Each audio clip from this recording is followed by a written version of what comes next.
Okay, guys, welcome. It is great to be able to have this opportunity to share some thoughts with you. My name's Steve Jeffrey. I'm a pastor here at All Saints Presbyterian Church in Fort Worth in Texas.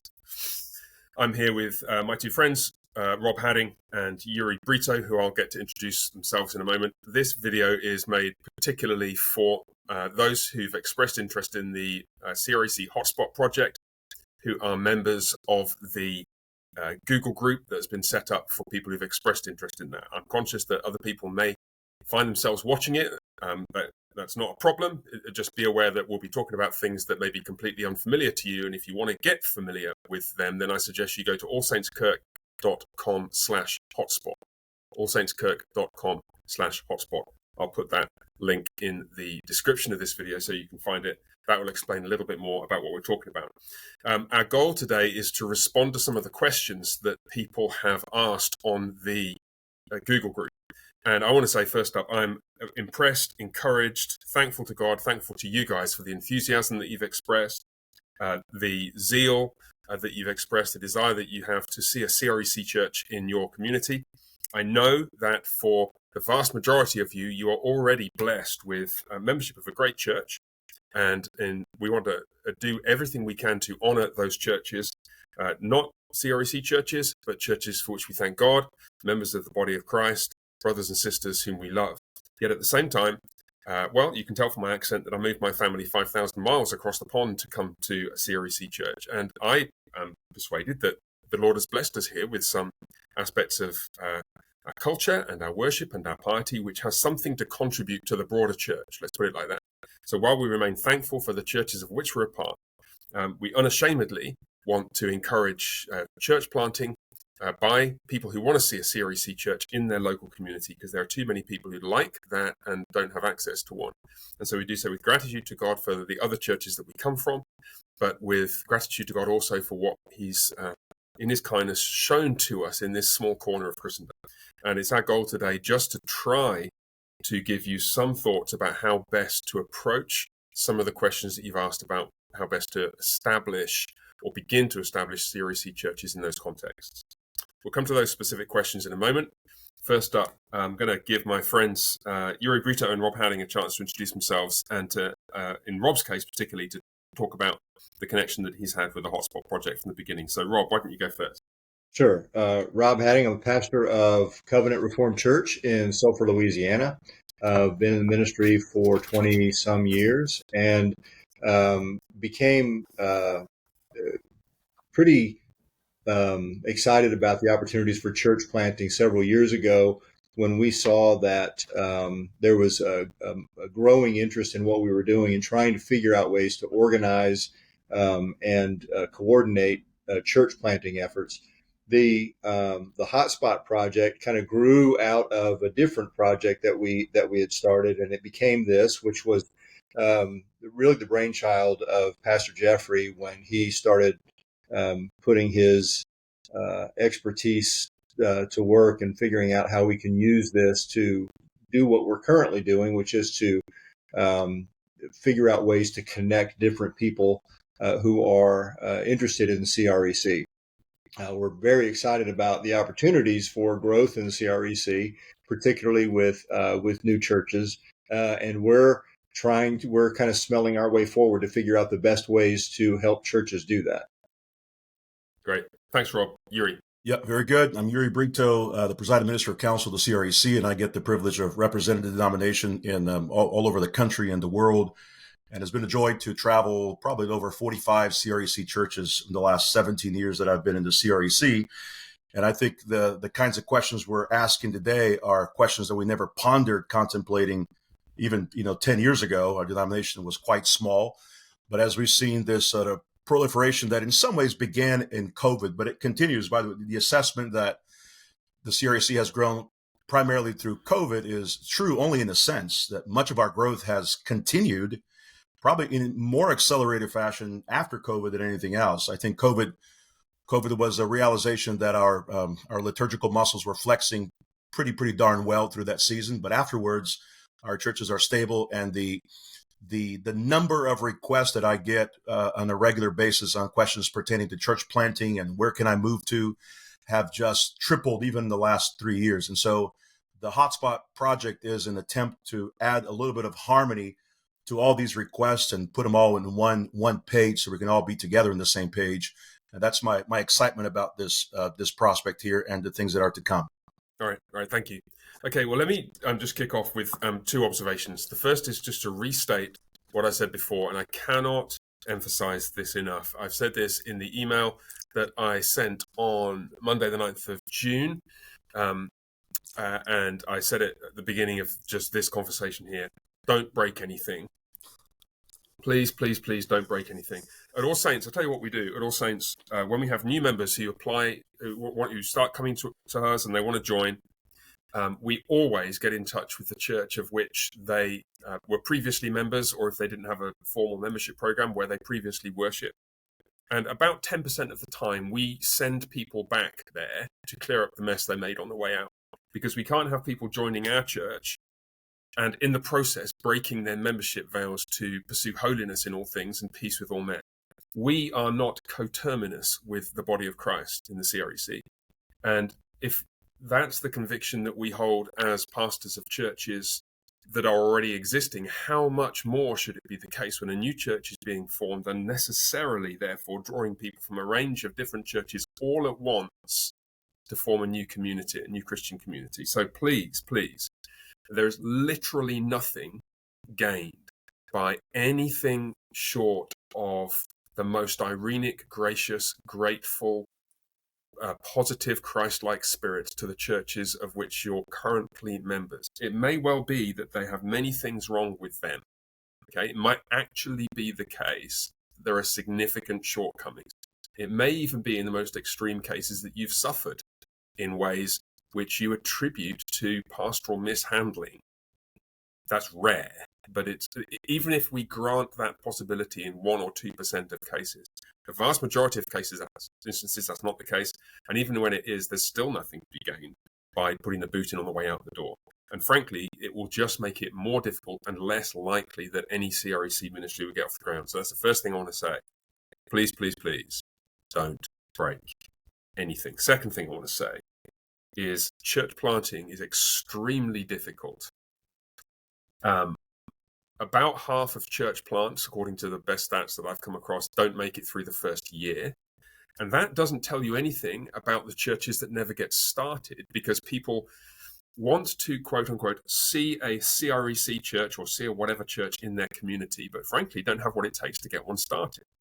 And so I'll tell you quite honestly, what I deliberately did in the way that I structured both the Hotspot Project website and the Google groups was to put barriers in the place of people to filter those who didn't have the stomach for the hard work. It's not a very fine-grained filter. There will still be plenty of people who come through who they'd be keen to be a part of something, but they're just not the right person to lead it. And honestly, that might be you. And I want to say no discredit if that's the case. It is not everybody's calling to take on the significant responsibility, a massive time commitment of leading the charge towards forming a new church community. Let me give you some examples. If you are a single mum with 3 or 4 children, or if you're a father and you're in your late 20s and you have 3 or 4 children and you're extremely busy working 2 jobs to provide a roof over their head and look after them, you might be doing a great job as a single mum or a great job as a dad. You are probably not the woman or the man to play any significant part, whether administratively or in leadership, towards the formation of a new CREC church, because you just don't have the time. And that's completely fine. Wouldn't it be wonderful if somebody else set one up in your community? God be praised. But we have to be realistic about it and recognize that it's just not possible for everybody who would like to see a CREC church started to play a part in starting one. That's okay. That's okay. And one of the goals of these structures is, in effect, I don't want to be rude, this isn't intended to be rude, but to weed out those who are not in a position to commit the time or the energy, and in most cases also the financial resources towards starting a new church plant. It's not intended as a criticism of anybody, it's just a hefty dose of realism. And so if you've, so to speak, made it this far in the video and you're thinking, you know what, I just don't have a spare minute in the week, and I'm not sure whether I know how to begin with some of the things that you're going to hear in the next few minutes, honestly, that's fine. And keep praying for a CREC church in your community, and maybe one will start in 5 or 10 or 15 years' time, and it's fine that it's not you. However, we do recognize that there are some people who have perhaps some experience in church leadership.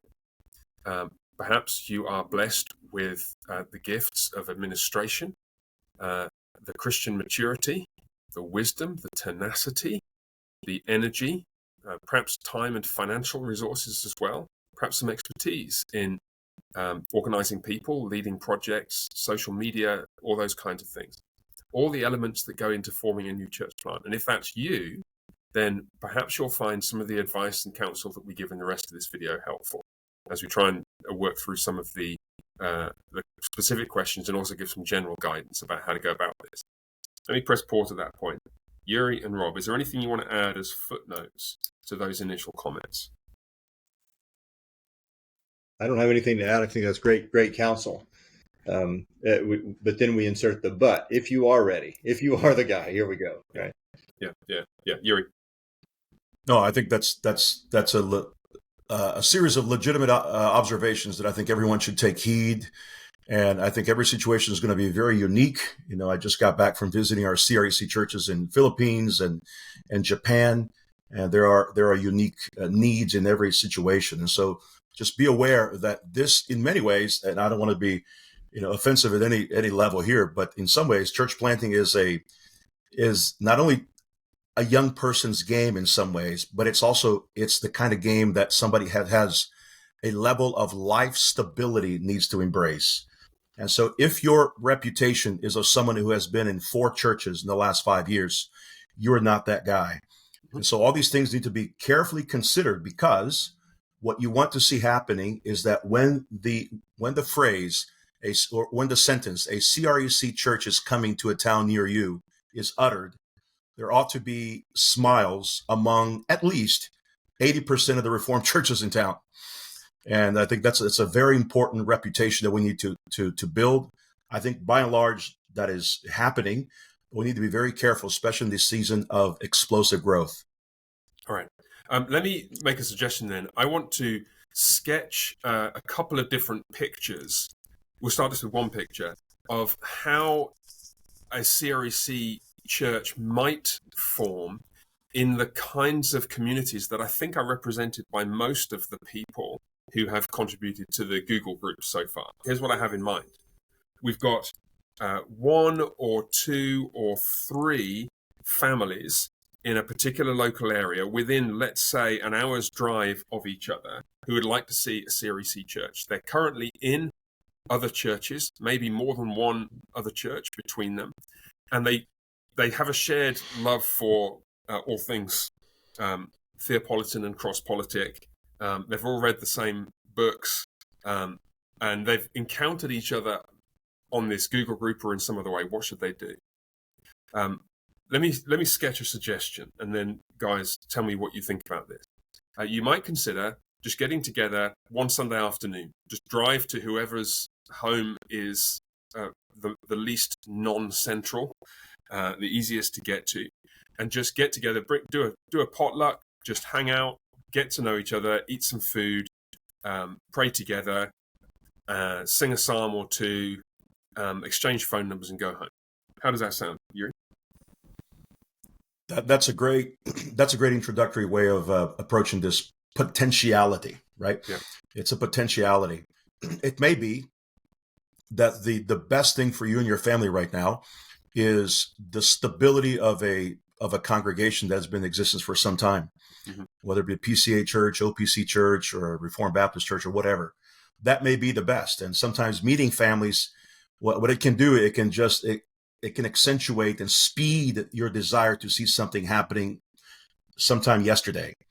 And that's a real danger. It's a blessing to find the commonality with people who, it's one of those C.S. Lewis moments, right? That, aha, you too. One of those things where you see and you have the conversation. Suddenly we're all speaking as if from the same lexicon, and the CREC lexicon. And that's a wonderful thing. But that does not necessarily mean that at that moment you ought to next week begin to engage in playtime. You don't want to play church. And so my encouragement in a situation like that, I'll just make one observation practically, is to meet for several weeks to see if the spirit of unity is actually there, and to contemplate whether this is a serious approach with serious-minded people, or if this is merely a reactionary approach to the things you don't like. Because the reality is that like-minded people, in fact, let me say this here, it is much more likely that like-minded people who have 99% in common find discord and troubles immediately than people who share different approaches to life. You can have a lot more commonality in the megachurch than sometimes you'll find in a church of 40 strong-willed people who have 99.9% in common of things. So be very, very cognizant of the fact that a unified approach to your three favorite theological topics does not therefore mean this is going to be the ideal congregation. Right. And just talk to us about that, the cadence you have in mind. So you would think meeting weekly works, or maybe meeting once a month for a few months works. What are your thoughts about that, Yuri? Again, just from my perspective, and I do this quite a bit, and again, they're recommendations for families. I recommend not meeting on a weekly basis. I recommend meeting maybe once a month for the first 3 months. And what that does, from my perspective, is now, if there's proximity, that's a different thing, right? If you're seeing each other regularly. But if that's not the case, and you have an hour distance, what the 1 month sort of time frame does is it allows people to sort of meditate and contemplate on what's happened, and have the ability to sort of to digest what's taking place and the seriousness of the potentiality of the decision they're about to make. And so the best decisions are made when they are, when they're saturated with patience and contemplation, rather than something that's done overnight. That's my initial recommendation. I like that. Let me make one further suggestion to that, and then Rob, I'm going to come to you for any additional thoughts on this.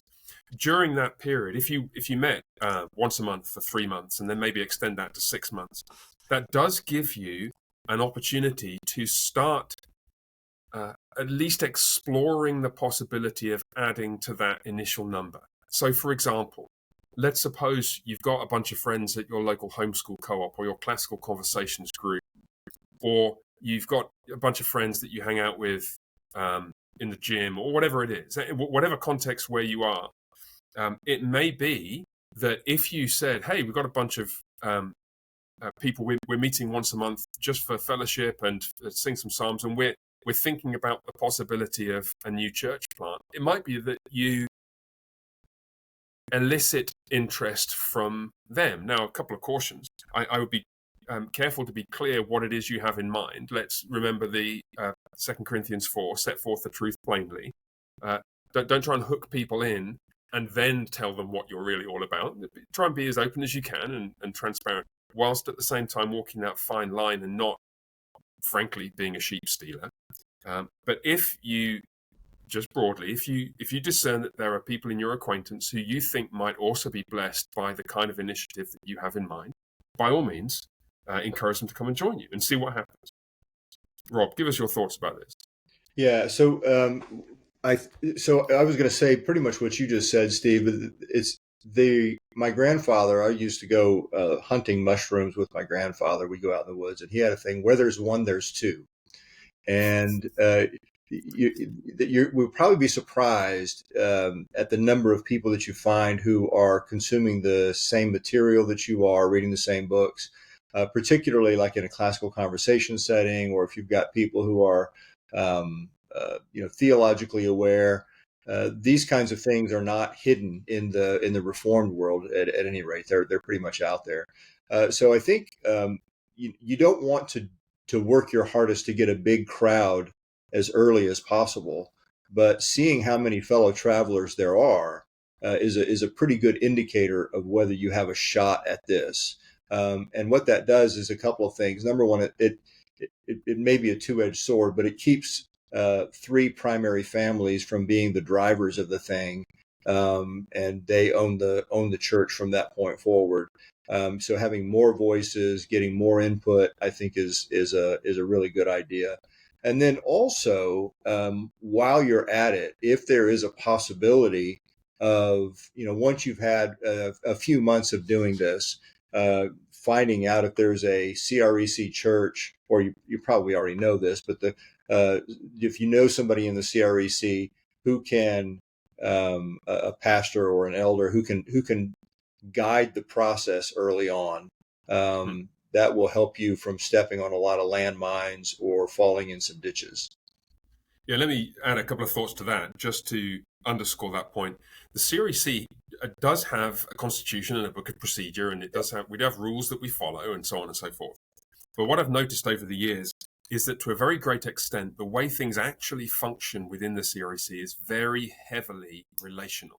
Yes. Like it really matters that you should know and be known by and be appropriately responsive to the advice and suggestions of whoever is local to you. And that doesn't actually mean that you have to find a way of getting your nearest CREC church to sponsor you. I'll give you an example. Right. Here, near us in Fort Worth, there's a church that is being sponsored in Weatherford, about 20 miles west of us, which is being sponsored by this guy and his congregation, Pastor Rob Hadding, down in Sulphur. And there were various reasons for that, which had to do with our inability at the time to give the time commitment that was necessary to sponsorship and other factors. But it's actually okay to seek sponsorship from elsewhere, but it's not going to work to seek sponsorship from elsewhere if the reason you need it is because you burned your bridges with that first bunch of elders in the conversation that went sideways. That's right. So getting to know people, seeking to build relationships, seeking to build trust. We realize, I think the way I would frame this myself, and this has no canonical force, but the way that I would articulate it is that in biblical terms, there's a limit to what rules can do. In the end, character and habit and a spirit of mutual submission and mutual deference is irreplaceable, and it can't be beat. So what that means then is you might, after a few months, after you've been meeting for 6 months, if there's 3, 4, 5 families, you've grown to a point where it's no longer like a little fellowship group, it's a little bigger than that. You might get in touch with a representative of your local presbytery, one of the local congregations, and ask if you could be invited to a presbytery meeting. Yeah. Just come and get to know people and build relationships that way. One point in passing, actually, just before the thought drops out of my head, about that issue of seeking to grow that group, I think Rob's right. It's not all about numbers, but it is about numbers to a certain extent. And being positive about what you love rather than negative about what you're trying to get away from can go a long way to inculcating the right culture of Irenic, Christ-like love for what's good, rather than being united in a shared antipathy towards whatever it is that you all despise.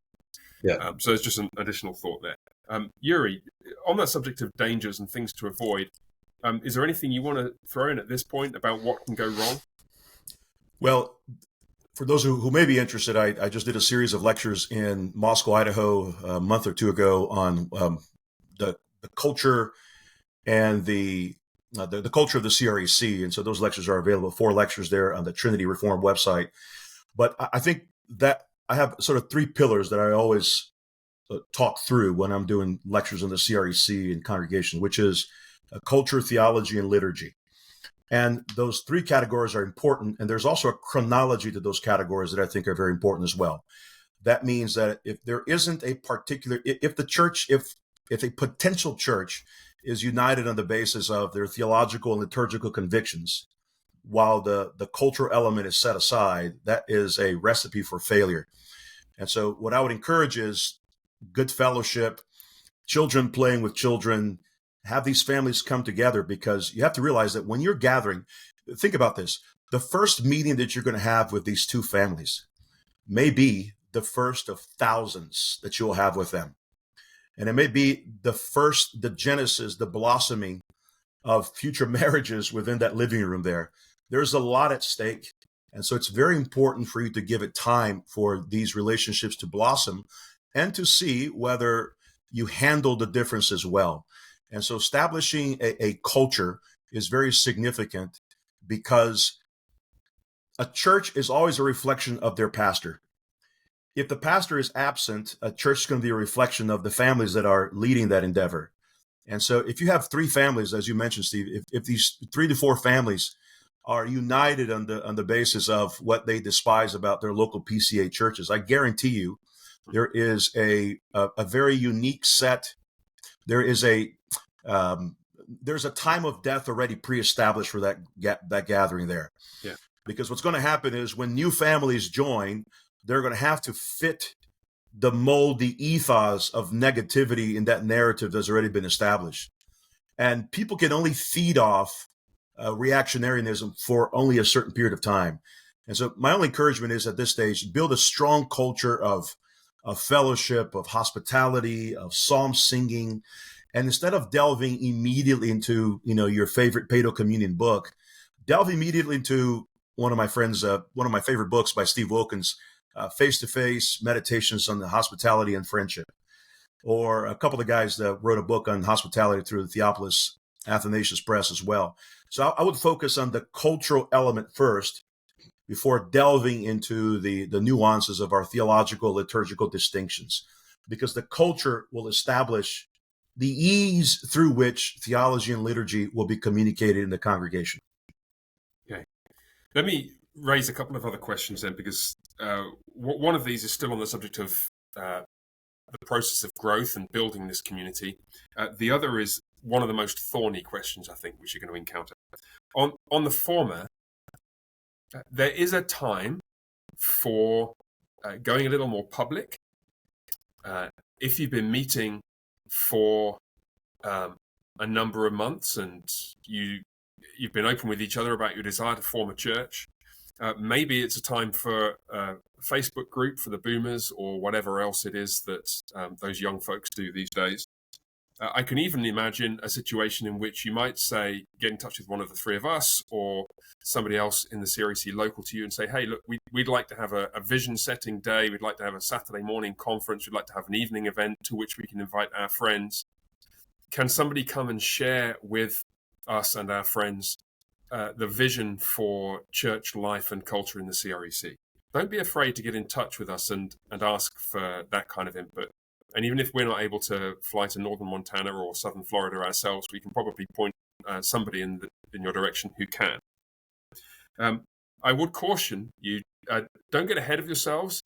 It's probably best not to formally constitute yourselves as a church without consulting with your local presbytery and having them help you with that process, because all you'll do is introduce compatibility problems that have to be fixed later. Your constitution will be fine, probably, but won't match CREC requirements, and you'll end up in a pickle. It'd be much better just to call yourself something else, if you have to call yourself anything at all, and just go light on building what look like the formal structures of the church. But this does raise a problem, which I want to raise and then get reaction to this from Yuri and Rob about, because I think it's one of the most difficult questions. At what point during this whole process of being interested, exploring, starting to meeting more regularly, going public, at what point should you be talking to your pastors or your elders in your existing churches about your desires and goals for this, for a CREC church? And I can imagine various different ways of answering this question. Before I give you the benefit, if benefit it is, of those thoughts, I wonder if Rob or Yuri, perhaps Yuri in particular to start with, you're the PM, you should take the fall on this one. What's your wisdom on this, brother? How can we advise people on this question? When should they speak to their existing church leadership, and how should they do so about their desire to form a CREC church? That's a very significant question. I've encountered that question a few times in the last few months. That's a very tender question, because there is going to be, we typically don't think this happens among pastors, but it does happen. There's going to tend to be a sense of maybe a little bit of trepidation from your local minister. Is this going to result in a massive exodus from our congregation? Right? Remember that pastors are humans too, and some particular churches are one family away from a pastor going part-time. So there are all sorts of very significant, not just ecclesial, but familial things and personal things that are at stake here. My encouragement would be to, I think, once there is my general premise is the sooner the better. What I don't want to see happening is don't wait for 6 months and suddenly on a Sunday after church, as the pastor is just, resting from the exhaustion of the morning liturgy, you approach him and say, hey, listen, by the way, we're leaving next week to start a new plant. So the sooner the better. Begin the conversation. And I think letting him know that will allow you to gauge his reaction, because initially, I want to give folks a little bit of sample here. Initially, the pastor may react very negatively, but granting him time to contemplate this here, and that this is for the best of these families as well, will allow him to sort of think more cogently and carefully through this here, as opposed to react. And so, my first observation is the sooner the better. The sooner the better, and this could happen immediately after the first meeting or after a couple of meetings, because you don't want to say, hey, by the way, this is likely going to happen, and then it doesn't happen, right? You don't want to give the pastor this kind of these wild emotional rides. And so meet for a couple of times, and then that should give you a sample of whether this is something worthy to bring to the pastor. When you do bring it up in a way that is filled with appreciation for the kind of work he has already done. If you're going to bring something of this magnitude to a local minister, make sure he understands that this has nothing to do with his lack of shepherding skills or anything like that, or his lack of academic chops, anything like that. That this is mainly a decision that is being made for the sake of the individual family and for the sake of specific desires they have had for a long time, and that cannot be particularly fulfilled in that local body. But just my word is caution, but also a caution rooted in appreciation and thanksgiving for the work of the local shepherd. Thank you, Yuri. Rob, any additional thoughts to that? Well, I guess I agree with Yuri that as soon as possible, so you don't want this to be, the earlier the better. But it's probably the case, and it probably should be the case, that if you have a decent relationship with your pastor, they will not find this to be a surprise. The only question is, how well do you handle this? How well do you do it? If you've got a good relationship with your pastor, he's going to know if you're theologically different. He's going to know if you want something else. Like if you've just been, you've been doing a lot of reading and you've asked him questions, you've had conversations with him. It shouldn't be a surprise when you have the conversation. But don't make it an announcement. Make it a conversation. We've been thinking about this. What do you think? Like, how would you respond to this? We don't want to do this burning a bridge, but things that are different are not the same, and we want to worship in a way and in a place where these things, these distinctives, can be fleshed out joyfully and not not either forbidden or not being able to be enjoyed openly or whatever. And so just having that conversation with them, asking for advice, asking for counsel. One of the things that I tell my kids is, don't get an idea, get committed to your idea, and then tell me what your idea is, and then expect me to just endorse it. Involve me early in the process, so that I can be helpful to you and not disappoint you when I tell you no. Right. I think that's so helpful, because just what you said, involve me in the process. You should expect a conscientious pastor who cares for you and loves you to want you to reconsider. And I would urge you to take seriously those requests.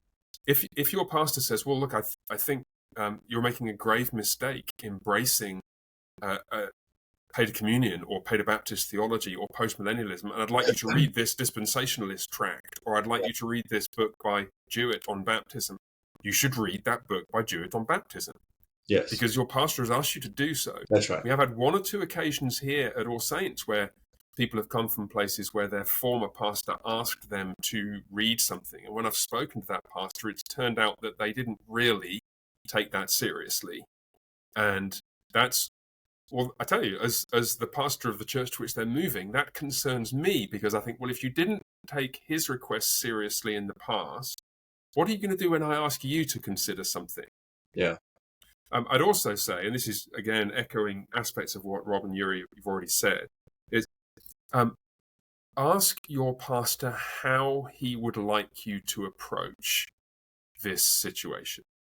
So, to a certain extent, even if he's going to ask you to reconsider, as Rob said, he probably is going to be a little bit less than completely surprised. He will know perhaps that you're in a PCA church, but you'd like to commune your kids. He's not going to be surprised that the thought of forming a CREC church has crossed your mind. But you could at least say, Pastor, we are planning to continue having these conversations with friends who share this conviction. Can you give me any guidance about things you would like me to do and not do within the congregation? And you might realistically expect him to ask you not to advocate for this within the congregation. I don't think that's an easy request to adjudicate, right. But we ought to recognize that it comes from a well-intentioned desire to preserve the unity of the body. No pastor wants to see a trickle become a flood when they're not convinced that it's flooding in the right direction. Yeah. In the end, your friends will find out about what you're doing, and they will decide for themselves. Right. And even and this again is the most unlikely scenario. Even if you are unkindly misrepresented by some, it is better to be wrong, better to be slandered, better to be mistreated than to be the person who risks doing that by stepping outside what the shepherd who has been called by Christ to be like Christ to you is asking you to do. Yeah. Yuri and Rob, any thoughts to that? I think that's a wonderful point, Steve. There is a greater right to being right. So you can win the theological argument. You can confront your local, independent Baptist minister and win the theological debates, but then lose the fundamental role stressed in the book of Hebrews. Hebrews 13, obey those who rule over you, be submissive, for they watch out for your souls as those who must give an account. Let them do so with joy and not with grief. That would be unprofitable for you. So you may win the argument. You may convince 2 or 3 people, but it's an unprofitable winning. And you want to gain, you want to draw people nearer to you in the process. And so there is a healthy way of leaving, and there's also an unhealthy way of leaving, of departing. And we need to be very cautious that when you depart under the right premises so that you don't leave a trail of blood behind, right? Because there's a high likelihood that how you establish yourself as a parishioner in a local church will be how other people will establish themselves as parishioners in that church that is your ideal. And so just be careful that these things are cyclical by nature, right? And if you leave well, you have built a resume of peace. And that resume will bear good fruit later on as you deal with people in the congregation that you view as ideal, but they're coming in under with wrong motivations. Great. Listen, guys, I'm conscious that we're pushing 40 minutes, and I know, Yuri, you have to go. Rob, I'm sure you have other things you need to attend to as well. I want to come to you for any final thoughts in a moment, but before we do so, I want to just raise one final cluster of questions, which it's really not possible to answer in this context.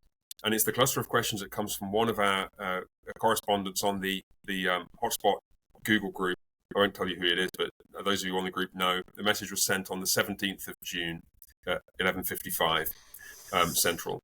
And he's describing a situation in which he's a member of a church, and it looks like most of the current elders and deacons at the church are interested in the CREC. A number of members of the congregation are, but perhaps not all, whereas the current pastor does not want to join the CREC, and though he's expecting to be replaced at some point in the near future.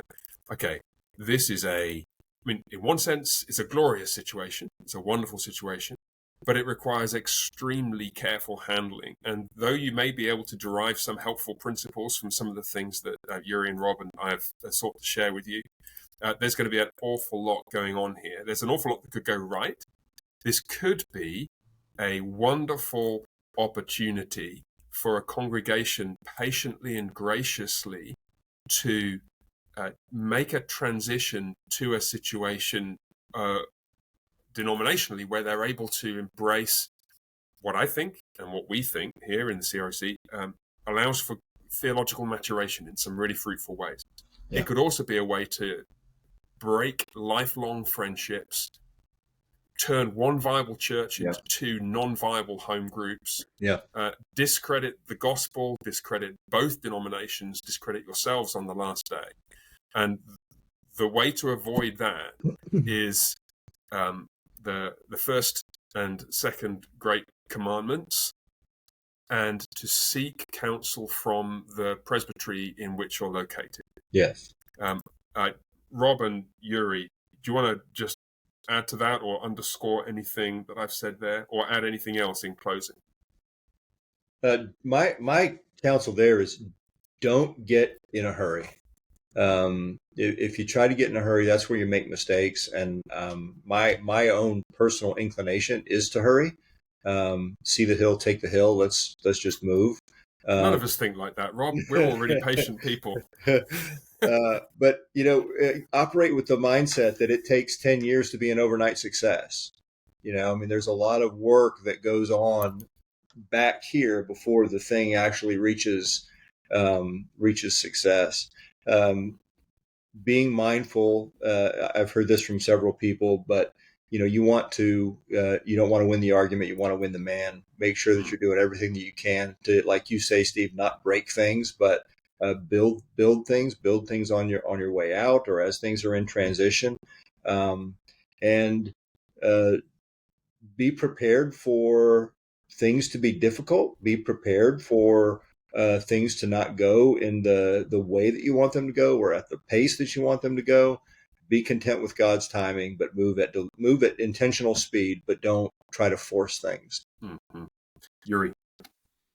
Right. I don't know how much I can add to that. That was excellent. I think I think that the overwhelming motif and theme of this conversation has been be cautious. Mm-hmm. And the reason we're saying these things is because there has been a remarkable interest in the CREC. I see the interest wherever I go. The interest is great. I receive the phone calls. I talk to these people on a regular basis. We're now getting an enormous amount of emails. It's exciting.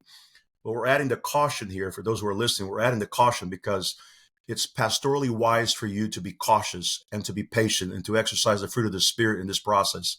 Because as was mentioned before, the CREC is a very relational denomination in many ways. And we want that relationality to be as Catholic as humanly possible.